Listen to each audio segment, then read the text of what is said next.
Basketball Society. What's going on, everybody? Alex Fishbein back again with another Fish's Friday rant. And I know it's not Friday. It is Sunday. It is the 3rd of July, almost the 4th. And we are in the midst of hearing about all of these new free agents getting this humongous contract.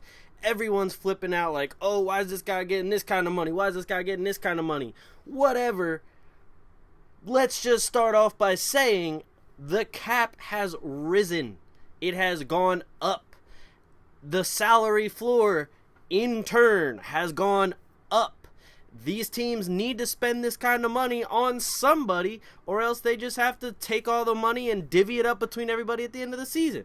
So, when you're trying to land a free agent that will possibly help your team be better, be a championship contender, and be a team that people are actually talking about, you might have to entice these free agents a little bit more. You might have to give them a little bit more change. So, when it comes to all this stuff about, oh my God, how is he getting that kind of money? How is he paid more than this guy? Well, it's not that hard to understand because of how all the cap is going up and everything. If you take a step back, if you look at it, if you see what's going on, you should know, okay, that's how they're getting money.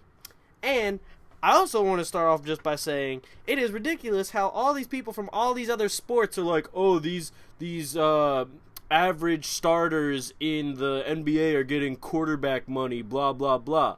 Okay, well, how about you tell the people in your sport to go to their players union and hash out a deal with the owners that would get them paid guaranteed contracts and a little bit more money in a sport where you have to put your body on the line. I have the utmost respect for any professional athlete, for any sport.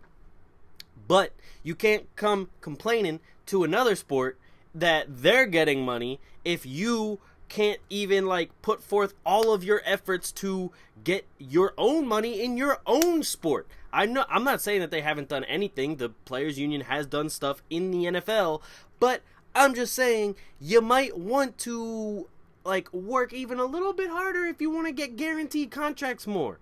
Like the average, I think it was David Aldridge on from TNT that said their average career is about 3.3 years. So if your average career is only that long, then you really should be getting some guaranteed money in there. So, I mean, there can be deals that can be made here, but, you know, the NFL is pretty well known for very greedy owners. So that's not our problem. Stop coming to basketball fans, basketball writers, basketball players saying, hey, you shouldn't be getting that kind of money. Sorry, but he worked for it. He's one of the premier basketball players in the entire world. This is the top 400 some basketball players in the world in a sport that has millions of people playing it. There are more people over the world that play basketball than play American football. If you know, that's why it's called basketball and not American basketball, because everybody plays it. Just saying. Anyway, sorry. Let me get off my my pedestal real quick, or my soapbox, I should say.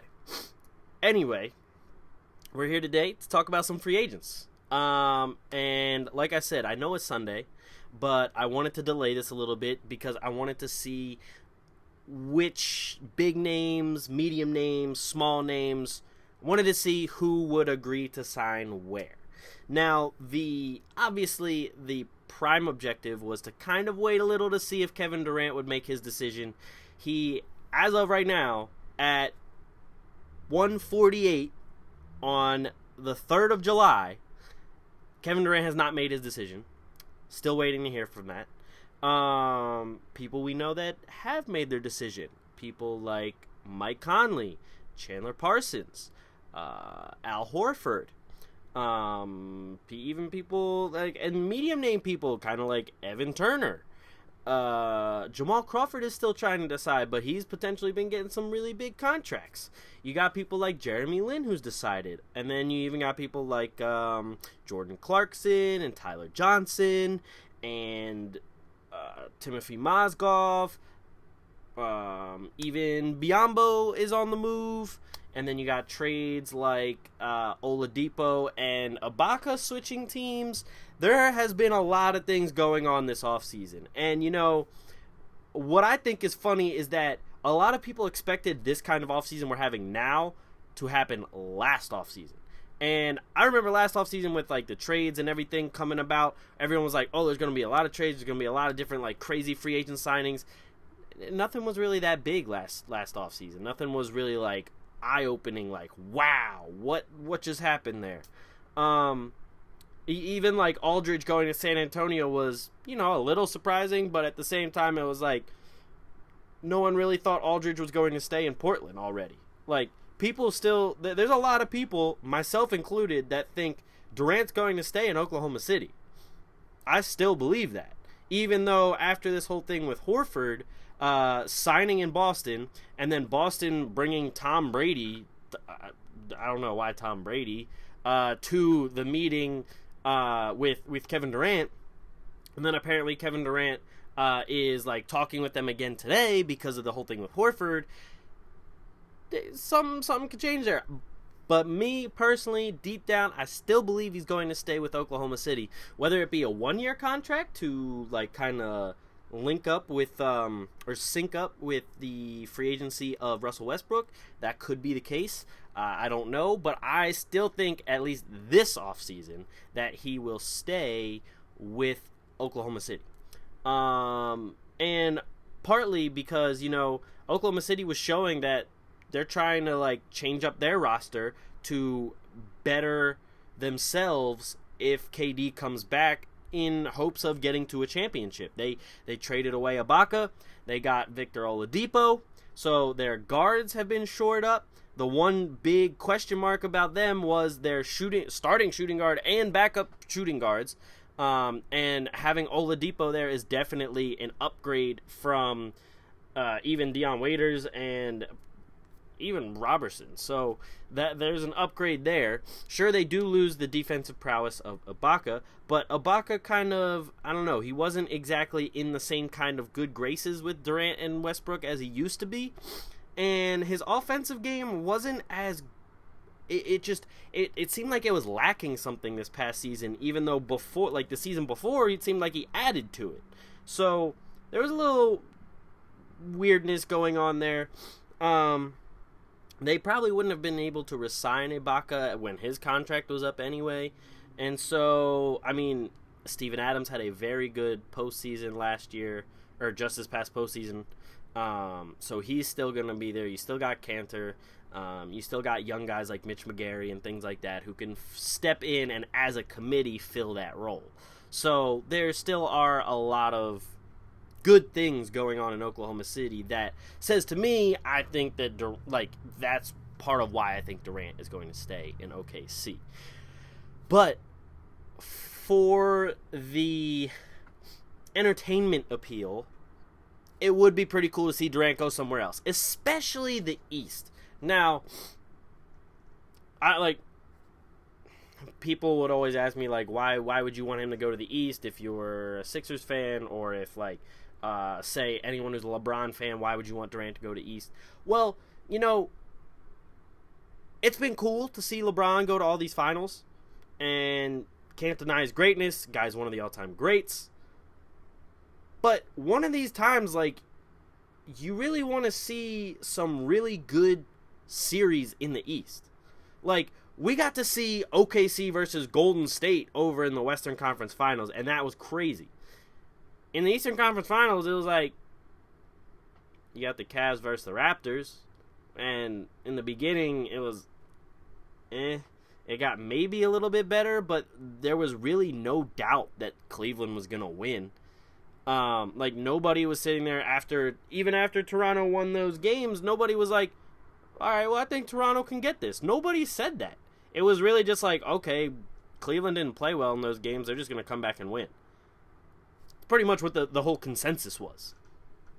And so if you throw Durant into the mix, say he goes to Boston, you throw Durant, Horford, Isaiah Thomas in the mix against that LeBron-led Cleveland team, that's going to be a good series. That is going to be some entertaining television right there. That will definitely make people look at the East and say, hey, maybe the East can compete with the West now. Even though the East did win the finals this year.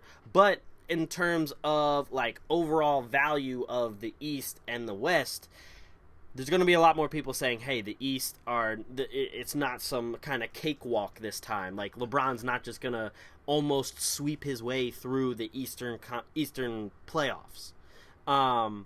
So in like I said, in terms of entertainment value, it would be really cool to see Durant go to the East. I mean, you have the Knicks, who seem to be having a decent offseason, even though they have loaded up with a couple guys who have been hurt recently. They really look to have added some nice veterans in the group. They, like, with a starting five now of Derrick Rose, Courtney Lee, Melo, Porzingis, Joakim Noah. That's a solid starting five. I'm not going to sit here and say they're a championship contender, because I don't believe they're a championship contender, but they're definitely an Eastern Conference playoff contender. Like, they're definitely going to be at least a top 5 seed, especially if those guys can stay healthy. Now, if they don't stay healthy, obviously that brings about a whole slew of different issues. But these guys have the skill, the talent, the know-how, the veteran presence to be a top 5 seed in the East. And even, like, a lot of these guys do have playoff experience. They don't have championship experience, but they have experience. They don't have championship experience, but they do have playoff experience. So when it comes to the playoffs, if all of these guys are healthy, they could also be a thorn in the side of one of the top seeds in the playoffs. Only if I could speak, right? So when these guys are, like, say they get the 5th seed and they play whoever the 4th seed is, they beat whoever the 4th seed is, and so then they'll play probably like a 1, 2, or maybe even 3 seed. Probably not, but like usually a 1 or 2 seed. Well, they're going to have the veterans necessary to at least give those guys a scare. If they're all healthy and they're, like, ready to go for the postseason, and they're not, like, battling all these kind of like nagging little issues, then I could really see them taking one of the top teams in the East to, like, 6 or 7 games at least. Maybe even winning if it comes down to it, like, to certain aspects and situations that you need their veteran presence and their veteran experience. But, like, you can easily see that happening. We're talking about Derrick Rose, who was an MVP, Carmelo Anthony, who's been one of the best scorers in this generation of basketball. You got Kristaps Porzingis, who is a up-and-coming young big man who shows that he can score, rebound, play a little defense. And then you have Joakim Noah, who was a former Defensive Player of the Year, and even an MVP candidate when he was on the Bulls and they went to the playoffs. So, you got some, like, if you had this same team in, like, 2010, people would be no doubt saying you got a championship contending team. Like, if you had this team just a few years earlier, every single person in the media would have been like, Knicks are going to the finals. They really would. But obviously now, after all the injuries, and now that they're all a little older, they're like, if they stay healthy, they could be decent, but we don't really know. And it's like, yeah, there's always ifs, there's always buts, there's always question marks. Especially when it comes to trying to take a team to the finals. It's just science. Sports science. But science nonetheless. Anyway, on to who I think has won the offseason so far. The Indiana Pacers. I really like what the Pacers have done this offseason. Trading to get Teague and Thaddeus. And they sign Al Jefferson as a backup, center who can probably, when the secondary units come in and the game slows down anyway, you got a guy who thrives off of the slower game, who thrives in the post and everything, in Al Jefferson. And they also drafted Niang.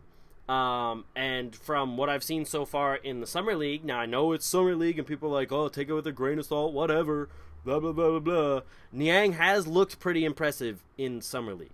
He has shown that he can do a little of everything, and he can even stretch the floor out to the three-point line and knock down some threes. So, if you got Niang as a backup coming in, backup power forward, and, honestly, right now, he's looking much more promising as a backup power forward than Lavoy Allen.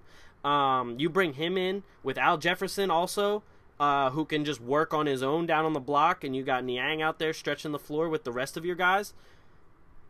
That's a pretty solid second unit. And that's not even to mention a starting unit of Teague, Monte Ellis, Paul George, Thaddeus Young, Miles Turner. First off, that starting five is a super athletic starting five. That's not even talking about playing small ball either, because Thaddeus Young has been playing power forward for a while now. And he's 6'9", 6'10". Then you got Miles Turner, who's I think he's 6'11", but he can run the floor as well, stretch the floor a little bit too, has a decent mid-range game, and can really work the boards. You have a solid starting five there. And, you can quote me on this. I think the Pacers are going to be a top 4 seed this coming season. Especially if they start making, there's been talk about how the Pacers may trade Monte Ellis for a guy I don't know, maybe Rudy Gay or somebody like that. Even if they do that, I still think that makes them a top 4 seed. You still have Paul George. He's a top 10 guy on offensive and defensive side of the ball.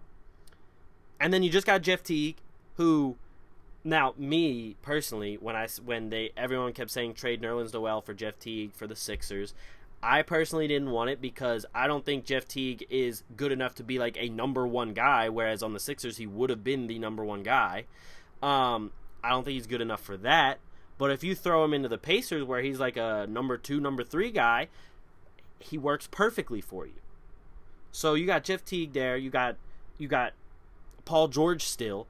Monte Ellis can still score as that 2 guard. You don't need him to create much because you have 2 other guys in there that can create for you. You have Thaddeus Young, who's one of those junkyard dog kind of guys, will do all the dirty work for you and get some very hard-fought points, hard-fought boards, hard-fought defensive plays for you.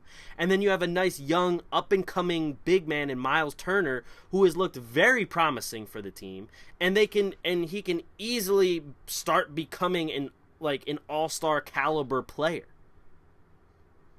So with all of this together, I really like what the Pacers are doing. I really do. As far as head scratchers, Lakers offered a ton of money to Mozgov. I do still kind of like Mozgov, but I don't know. The Lakers offered a ton of money to him. They did re-sign Clarkson, which was good, and then they offered a ton of money to Luol Deng, and it was on a 4-year deal. Deng's getting older.